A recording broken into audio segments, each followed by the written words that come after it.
नमस्कार, आप देख रहे हैं लाइव 10 न्यूज। चुनावी सभा में माले के महासचिव दीपांकर भट्टाचार्य ने सीवान जिला के दरौली विधानसभा क्षेत्र के दोन में महागठबंधन के उम्मीदवार सत्यदेव राम के लिए रैली की, जबकि जीरादेई विधानसभा के नरवा में जीरादेई से महागठबंधन के उम्मीदवार अमरजीत कुशवाहा के लिए चुनावी सभा को संबोधित किया और मोदी और नीतीश के शासन नीति पर निशाना साधा और कहा कि विकास के लिए महागठबंधन के उम्मीदवार को वोट दें। लोग कह रहे हैं कि देर आया लेकिन बहुत दुरुस्त था, बहुत दुरुस्त था। ये जो गठबंधन बना है इस समय, माले का लाल झंडा और राष्ट्रीय जनता दल का हरा झंडा और कांग्रेस का तिरंगा झंडा आज पूरे बिहार में साथ साथ लहरा रहा है। बिहार के गांव गांव में और गांव गांव में उत्साह है, एकता है, ऊर्जा है लोगों के अंदर, क्योंकि लोगों को पता है कि इतनी बड़ी एकता जब बन गई तो आप भारतीय जनता पार्टी की कोई चाल चलने वाली नहीं है और कोई बार चलने वाली नहीं है बिहार के अंदर। ये लोगों को समझ में आता है और इसीलिए वो फ्लैट में बौखलाए हुए हैं, अनाप शनाप बोल रहे हैं। नीतीश जी भी अनाप शनाप बोल रहे हैं, मोदी जी भी अनाप शनाप बोल रहे हैं। और कल तो हमने देखा कि ये लोग दिल्ली में, अभी दिल्ली में कुछ दिन पहले दंगा हुआ, दिल्ली दंगे के पीछे कौन लोग थे? भाजपा के कुछ सिरफिरे नेता कह रहे थे गोली मारो, गोली मारो, गोली मारो। दिल्ली चुनाव में चुनाव आयोग ने भी चेतावनी दी, ये गोली मारो, ये गलत बात आप बोल रहे हैं। तो गोली मारो बोलने वाले भाजपा के दंगाई नेताओं को अब बिहार में चुनाव प्रचार करने के लिए बुलाया गया। देश भर से दंगाई नेताओं को बुला रहे हैं, झूठ बोलने वालों को बुला रहे हैं, बिहार को गुमराह करने के लिए, डराने के लिए, धमकाने के लिए। लेकिन नीतीश जी और मोदी जी, आप बिहार डरेगा नहीं, बिहार गुमराह नहीं होगा, क्योंकि बिहार ने तय कर लिया इस चुनाव में कि हमें सरकार को फरोग दे रहा है, फरोग दे रहा है, फरोग दे रहा है। ये बदलाव का संकल्प है, ये बदलाव का चुनाव है, ये नौजवानों का चुनाव है।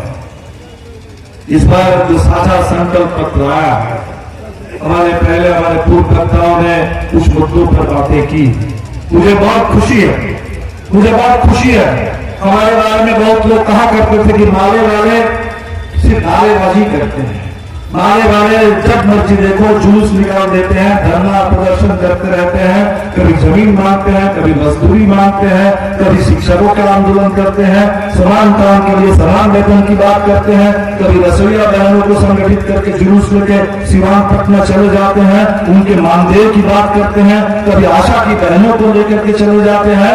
ये पूरे भाजपा माले का काम है हल्ला करना, माले का काम है पूरे बिहार में नारेबाजी करना, सबको संगठित करना, सबका आंदोलन करना। मुझे इस बात की खुशी है, जो लोग समझते थे कि ये नारेबाजी बेकार है, ये धरना प्रदर्शन जुलूस करना बेकार है, इस बात का देख लीजिए जो महागठबंधन का 25 सूत्री संकल्प पत्र है, जो आप नारे लगाते थे समान काम के लिए समान वेतन, वही वादा किया गया है इसके लिए। जो आप कहते थे, मांग करते थे कि किसानों के लिए कर्जा मुक्ति, वही कर्जा मुक्ति की बात इस पर महागठबंधन के संकल्प पत्र में था। जो आप मांग करते थे कि हमारे लिए जो वृद्धा पेंशन है, ये 300-400 रुपए के पेंशन में तो कुछ नहीं चलता है। हमने कहा था कि 3000 रुपए का पेंशन हो, अभी 3000 की बात नहीं हुई, अभी 1000 की बात हुई, लेकिन चलो 1000 तक तो बात आई है, इसको आगे और बढ़ाना है। हमने कहा था कि रसोईया के लिए, आशा के लिए वेतन नाम तय करना होगा, क्योंकि ये भी सरकारी कर्मचारी है, सरकार की कर्मी है। अभी इतनी बात नहीं हुई, अभी इतनी बात हुई कि मानदेय जो है उसको दुगुना कर दिया जाएगा। अच्छी बात, कम से कम चीजें आगे तो बढ़े, एक कदम तो हम आगे बढ़े। इस बार का जो घोषणा पत्र आया है महागठबंधन का, रोजगार की बात है कि 10 लाख लोगों को सबसे पहले रोजगार दिया जाएगा। और हमारे नीतीश कुमार जी 15 साल से राज कर रहे हैं, कह रहे हैं कहां से रोजगार दो? 5.5 लाख पद खाली पड़े हुए हैं। ये पद क्यों खाली पड़े हुए हैं? ये पद किस लिए बनाए गए थे? ये पद तो इसलिए नहीं बनाए गए थे शोभा बढ़ाने के लिए, ये सारे काम के पद है। अगर काम करने के लिए पद बनाए गए थे, इसका मतलब जब पद खाली पड़ा हुआ है, इसका मतलब काम ठीक से नहीं हो रहा है, आधा अधूरा काम हो रहा है, काम ठप पड़ा हुआ है। अगर आप चाहते हैं कि बिहार के अंदर काम ठीक से हो, काम ठप न हो जाए, काम पूरा हो, तो इसके लिए जितने पद है उन सही पदों को तुरंत भरना होगा। जैसे आप भरेंगे तो 5 लाख लोगों को वैसे ही तुरंत रोजगार मिल जाए। नीतीश जी स्कूलों को चौपट कर रहे हैं, बंद कर रहे हैं, और मोदी जी कह रहे हैं नई शिक्षा नीति, शिक्षा में निजीकरण होगा। शिक्षा में निजीकरण का मतलब सरकारी स्कूल बर्बाद हो जाएगा पूरी तरह से, सरकारी स्कूल खराब हो जाएगा, सरकारी अस्पताल नहीं चलेगा, निजी अस्पताल चलेगा, निजी क्लिनिक चलेगा इस देश के अंदर, निजी स्कूल, विदेशी विश्वविद्यालय, तो गरीब के बच्चे कहां जाएंगे?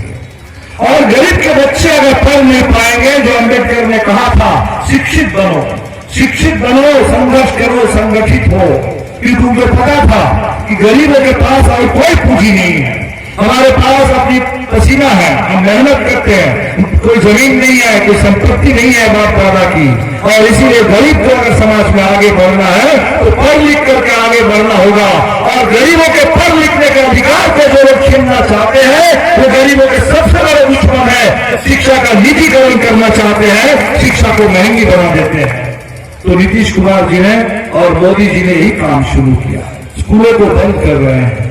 अगर स्कूलों को चालू किया जाए, और हर स्कूल में, बिहार में तो गजब किस बात है, नीतीश जी ने कहा था कि 7 निश्चय पार्ट 1, अभी पार्ट 2 लेकर के आ गए हैं। अभी पार्ट 1 का रिजल्ट नहीं निकला। हमने लोगों से पूछा कि पार्ट 1 का क्या रिजल्ट है नीतीश कुमार जी का, ये जो नल जल योजना है उसका क्या हालचाल है? लोग कह रहे हैं कि उसमें नल है तो जल नहीं है, तो जल है तो नल नहीं है, तो नल और जल अभी मिला ही नहीं। स्कूल है तो उसमें टीचर नहीं है, अस्पताल के लिए बिल्डिंग है, स्वास्थ्य केंद्र है तो डॉक्टर नहीं है, डॉक्टर है तो दवाई नहीं है।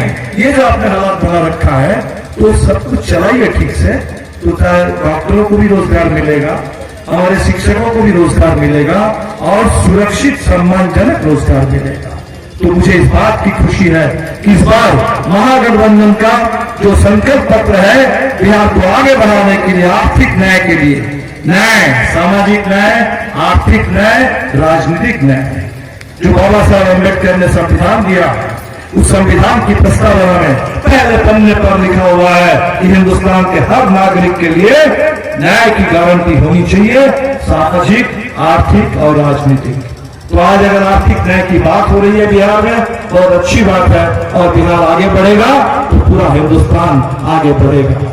2020 का चुनाव है, 21 में बंगाल में चुनाव है, 22 में यूपी में चुनाव है, और 24 में फिर एक बार मोदी जी के लिए आएगा मौका, और उस समय हम बता देंगे कि मोदी जी बहुत हो गया, बहुत हो गया। हम एक बार 2 बार झांसी में आ सकते हैं, लेकिन हमेशा हम कभी झांसी में नहीं रहने वाले लोग हैं, और हिंदुस्तान ने जान लिया है, बिहार ने समझ लिया है, और बिहार जब बता देगा एनडीए के लिए घंटी बजाने का काम कर देगा, तो एनडीए के लिए घंटी बज जाएगी इस बार बिहार में, और पूरे देश में घंटी बजती रहेगी। एनडीए को जाना पड़ेगा, और इस देश में संविधान पर जो खतरा आया है, लोकतंत्र पर जो खतरा आया है, खेती किसानी पर जो खतरा आया है, अभी आलू प्याज हम लोगों से पूछ रहे हैं, यहां भी पूछ रहे थे आप लोगों से, आलू कितना किलो चल रहा है, कितना रुपया? 40, 45, अब तो सस्ता बता दिए, सस्ता बता दिए। कल एक जगह पूछे तो लोगों ने कहा कि 50 बिक रहा है। प्याज, प्याज कितना? 80। देखिए, आप बताइए आलू और प्याज क्यों पागल हो गया? आलू और प्याज का दिमाग क्यों खराब हुआ कि 45-50 रुपए आलू और 80 रुपए किलो प्याज? बात समझ में आ रही है क्यों हुआ? मोदी जी के कानून के चलते। मोदी जी ने अभी संसद में जो 3 किसानों के खिलाफ बिल पारित कर दिया, जिसमें एक बिल है जिसको कहते हैं कि आवश्यक वस्तु अधिनियम। इस देश में जो कानून था, वो कानून ये कहता था कि खाने पीने की जो जरूरी चीजें हैं, खाने पीने की जरूरी चीजों की जमाखोरी नहीं चलेगी, खाने पीने की जरूरी चीजों को लेकर के मुनाफाखोरी नहीं चलेगी। ऐसा अगर कोई करता है तो उसको सजा मिलेगी, उसके खिलाफ इस देश में कानून है। मोदी जी ने संसद में इस कानून को बदल दिया।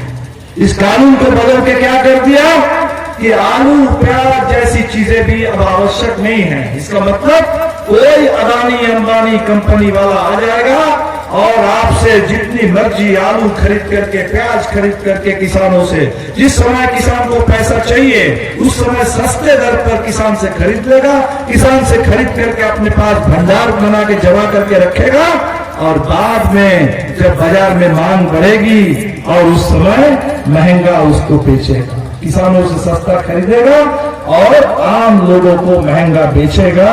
ये पूंजीपतियों की चांदी होगी, किसान मारे जाएंगे और गरीब की थाली से आलू प्याज भी अब उठ जाएगा। दाल तो पहले से 120 रुपया किलो दाल भी नहीं, तो ये गरीब के पेट में लात मारने और किसान को लूटने की साजिश है। और इसलिए पूरे हिंदुस्तान में ज्यादा रुचि है कि खेती की नीलामी और किसान की गुलामी हमें मंजूर नहीं है। और इस बार हमारे संकल्प पत्र में भी हमने कह दिया कि दिल्ली का कानून जैसे पंजाब ने कहा पंजाब में लागू नहीं होगा, वैसे बिहार ने भी तय कर लिया कि बिहार में भी सरकार बदलेगी तो किसान विरोधी, किसानों के लिए मौत का फरमान, ये दिल्ली का कानून बिहार में लागू नहीं होगा। बिहार के किसान एमएसपी लेकर रहेंगे, बिहार के किसान से फसल खरीदने की जिम्मेदारी बिहार की सरकार की रहेगी। तो